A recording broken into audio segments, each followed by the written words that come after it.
what do you got to say? It's like they own the whole first page now, and it's almost like it's illegal. That it almost seems like disingenuous, and their whole morals were to do no evil in the world. And I just feel like maybe all those people retired when they realized that Google is not that anymore. But what are your thoughts when it comes to they own the whole freaking first page with paid?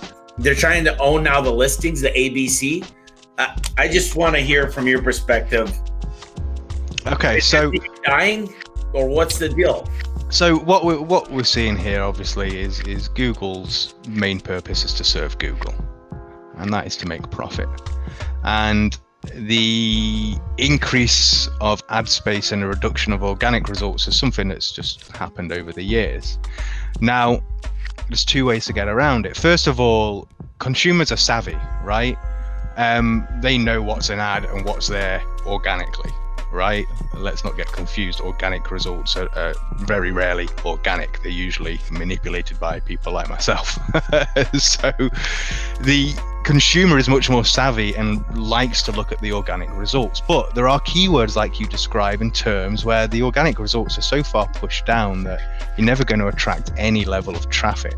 And if you do, it's not going to make any noticeable difference. So in these cases, what we like to do is we like to attract customers earlier in the buying cycle. So instead of trying to rank for, air conditioning repair, we try and rank for how to fix my air conditioner. And creating that problem-solving content is great because it's usually easy to rank. It doesn't have the competition with all these crazy PPC results and local listings and all that other crazy stuff. It allows you to establish your expertise as a business because you're demonstrating, number one, we understand what your problem is, and number two, we know how to fix it, and we're so confident in how to fix it, we can teach other people how to fix it, right? And that kind of content just creates almost a student-teacher relationship psychologically, which just converts.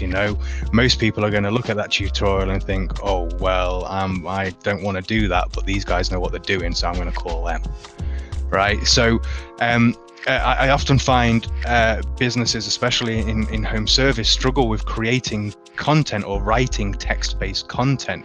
Usually if you're in home service, you're good with these, right?